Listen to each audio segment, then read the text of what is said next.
राउर के पिछवारे गाँव चारियु सैन, जीव परा बहु लूट में ना कछु लेन देन। राउर किसे कहते हैं? राउर कहते हैं राजा को। तो राजा कौन है? जो श्रेष्ठ होता है, सुप्रीम पावर होता है, और राजा होता है। तो श्रेष्ठ कौन है? जो ब्रह्म है। ब्रह्म ज्ञानियों का कहना है कि ब्रह्म ही सर्वश्रेष्ठ है। पिछवारे कहते हैं पिछवाड़ा, पीछे का हिस्सा, जिसका लाक्षणिक अर्थ है पक्षपात में। और चारियु सैन, चारियु कहते हैं चार, सैन माने इशारा, चारों का इशारा ब्रह्म ज्ञान का ही है। तो चार कौन? यानी चार वेद। और सैन माने संकेत या इशारा।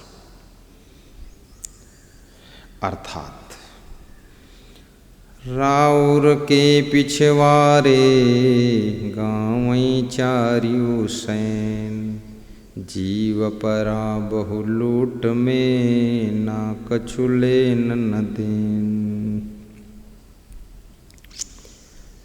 अर्थात ब्रह्म के पीछे, अर्थात ब्रह्म के पक्षपात में चारों वेद भी अपना ज्ञान सांकेतिक रूप से ब्रह्म को सिद्ध करने के लिए ही दे रहे हैं। साहिब कहते हैं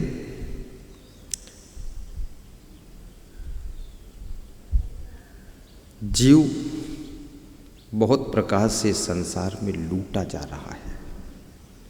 जीव पर बहु लूट में ना कछु लेन न देन, ना कुछ लेना है ना कुछ देना है, ना कुछ लेना है ना कुछ देना है। लेकिन वाणी जाल में काल्पनिक, मानंदी, अंधविश्वास, आडंबर में पढ़ करके जीव की शांति लूट रही है। तो कबीर साहब कहते हैं ये जो ब्रह्मवाद की कल्पना की गई है वो ब्रह्मवाद झूठा है। लेकिन उसके चक्कर में ये जीव भ्रमित होकर के इसको मिलता भी कुछ नहीं है, लेकिन खाम खा मनुष्य जीवन जो कल्याण के लिए मिला था वो व्यर्थ में चला जाता है। राउर के पिछवारे गाँव चारियु सैन, जीव परा बहु लूट में ना कछु लेन न देन। चौगोड़ा को देखते व्याधा भागा जाए, अचिरज एक देखो हो संतो मुआ काल ही खाए। चौगोड़ा माने, गोड़ माने पैर होता है, चौ माने चार, चार पैर वाला जानवर, पशु। तो चार पैर वाले पशु तो प्राय लगभग सभी होते हैं, लेकिन चौगोड़ा खरगोश को कहते हैं और व्याधा शिकार करने वाला शिकारी, बहेलिया को कहते हैं। व्याधा यानी शिकारी। और मुआ, मुआ ये मृत्यु से जुड़ा हुआ शब्द है, अर्थात मृतक। और काल यानी मन, जो सबको भरमाता है। अर्थात चौगोड़ा के देखते व्याधा भागा जाए। शिकारी खरगोश को मारने के लिए गया था, लेकिन जब खरगोश को देखा तो वो डर गया शिकारी, और देखते ही बहुत जोर से भागा वो शिकारी।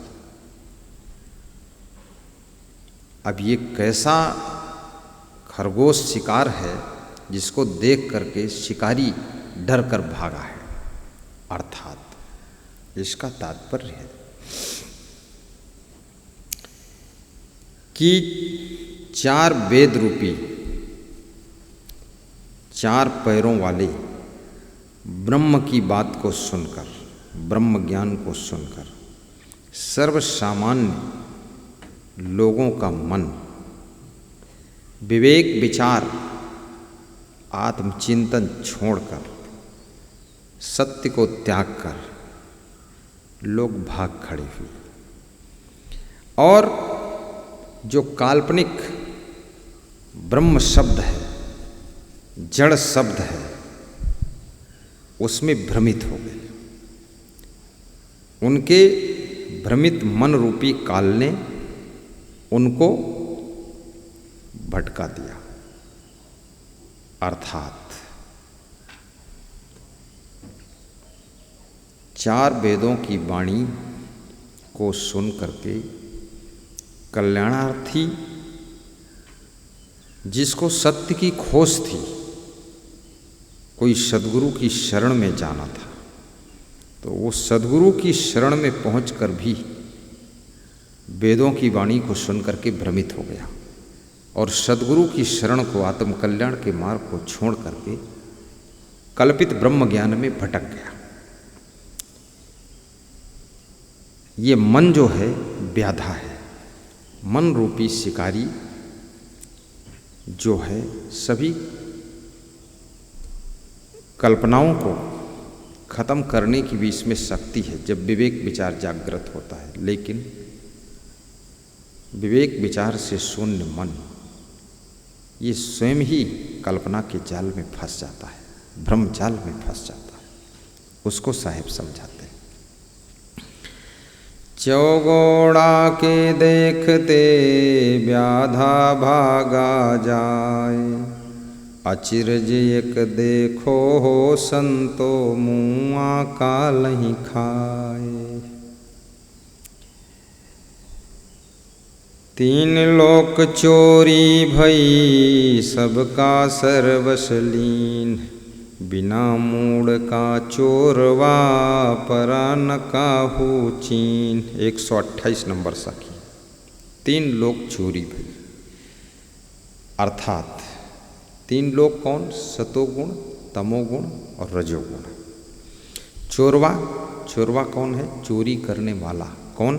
अर्थात मन। बिना मूड़ का चोरवा, मूड़ कहते हैं सिर को, बिना सिर का चोर है ये। परा न काहू चिन्ह, चिन्ह माने पहचान, और काहू माने कोई भी, परा माने पड़ा, कोई भी इसकी पहचान नहीं कर पाया क्योंकि इसके मूड नहीं था। बिना मूड के आदमी को कैसे पहचानोगे? 3 लोक चोरी भई सबका सर्वस लीन, बिना मूड का चोरवा परा न काहू चीन। अर्थात त्रिगुणी, सतोगुणी, रजोगुणी, तमोगुणी, ये त्रिगुणी जीवों के अंतःकरण में चोरी हो गई। और वो चोर कौन था? ये मन रूपी चोर था। तो इस मन रूपी चोर ने सबका सब कुछ चुरा लिया। लेकिन ये मन रूपी चोर बिना सिर के है, इसके सिर नहीं, मूड नहीं है। अर्थात फिर उसे कोई पहचान नहीं पा रहा है कि मेरा मन ही ऐसा चोर है जो हमको ठग रहा है, हमारी शांति को चुरा रहा है और हमको भटका रहा है। इस चोर को लोग पहचान नहीं पाते। लोग समझते हैं हम घर वालों से दुखी हैं, घर वाले हमें परेशान करते हैं, लेकिन वास्तव में आप अपने मन रूपी चोर से दुखी हैं। आपके मन में भी समझदारी की जरूरत है। 3 लोक चोरी भई सबका सर्वस लीन, बिना मूड़ का चोरवा परा न काहू चीन। नेक्स्ट है 129 नंबर साखी। चलती चक्की देख के मेरे नैनन आया रोए, दुई पाटन के बीच में साबुत गया न कोए। चलती चक्की देख के मेरे नैनन आया रोए। कबीर साहब कहते हैं खानी और बानी जाल की 2 पाटों की चक्की है, उसको चलते हुए देख करके मेरे आंखों में आंसू आ गए, क्योंकि ये खानी बानी जाल के पाटों के बीच में जो पहुंच गया वो साबुत नहीं बचा, वो पिस गया पूरा पूरा। इसलिए खानी जाल से भी अपने को बचाइए और बानी जाल से बचाइए और फिर स्वस्थ और सुखी रहिए। चलती चक्की देख के मेरे नैनन आया रोए, दुई पाटन भीतर आई के साबुत बचा न कोय। साबुत मतलब स्वस्थ बचना, ठीक ठाक रह पाना कठिन है। तो खानी जाल क्या है? स्त्री, धन, पुत्र आदि, ये माया जाल खानी जाल है। बानी जाल कल्पित अंधविश्वास, भरम, ढकोसला, आडंबर, झूठे झूठे ब्रह्म, देवी देवता की मानंदी, ये बानी जाल है। तो ये खानी जाल और बानी जाल में जीव फंसा हुआ है। हाँ। सत्य को समझिए। 4 चोर चोरी चले पग पनही उतार। पनही कहते हैं जूते को, पग माने पैर, पैर से जूते उतार करके 4 चोर चोरी करने के लिए चले। 4 चोर। चार्युदर थूनी हनी पंडित करहु विचार। कबीर साहब कहते हैं दर माने होता है छिद्र, स्थल, स्थान। थूनी माने खंभा होता है, हनी माने गाड़ देना होता है। इस जगह हन दो, गाड़ दो। साहब कहते हैं 4 वेद रूपी चोर हैं और ये चारों वेद रूपी चोर सावधान होकर के चोरी करने के लिए निकल पड़े। ब्रह्मचर्य, गृहस्थ, वानप्रस्थ और सन्यास, इन चारों स्थलों में कल्पना की थूनी गाड़ दी गई। हे पंडितों, इसका विचार करो। क्या कोई उम्र निर्धारित करने से मनुष्य अपने ब्रह्मचर्य को थोड़े संभाल सकता है? उसके विचार और संस्कार होते हैं तो बचपन से ही वो ब्रह्मचर्य की साधना कर सकता है। उसके लिए कोई उम्र निर्धारण की आवश्यकता नहीं। 4 चोर चोरी चले पग पनही उतार। पैर में जूती पहन करके चलने से खटपट के शब्द होते हैं, अतएव सावधान चोर पैर से जूते निकाल देता और चोरी करने के लिए तब नंगे पांव जाता है। इसी प्रकार साहब कहते हैं बड़ी सावधानी से वेदों के अंतर्गत जीवों के ज्ञान धन की चोरी करने के लिए ऐसी बातें लिखी गईं जो जीव को स्वरूप ज्ञान हो ही न सके, उसको भटका दिया गया। तो साहब समझाते हैं कि आप इन चक्कर में मत पड़िए, विचार करो और वेद न पावें पार। यह आत्मज्ञान वेदों से भी परे ज्ञान है। निस्वरूप को समझो, तब तुम्हारा कल्याण होगा। साखी नंबर 130 थी, अब 131 नंबर साखी है। बलिहारी वह दूध की जामे निकरे घीऊ, आधी साखी कबीर की 4 वेद का जीव। बलिहारी कहते प्रशंसा करना। उस दूध की मैं प्रशंसा करता हूँ जिस दूध में घी निकलता है, और जिस दूध में घी न निकले तो कबीर साहब कहते उसकी मैं प्रशंसा करना नहीं चाहता। आधी साखी कबीर की 4 वेद का जीव। मेरी जो आधी साखी है उसमें चारों वेदों का सार तत्व छिपा हुआ है। अर्थात मेरे साखी शब्दों को समझो, उससे तुम्हारा कल्याण होगा। बलिहारी वह दूध की जामे निकरे घीऊ, आधी साखी कबीर की 4 वेद का जीव।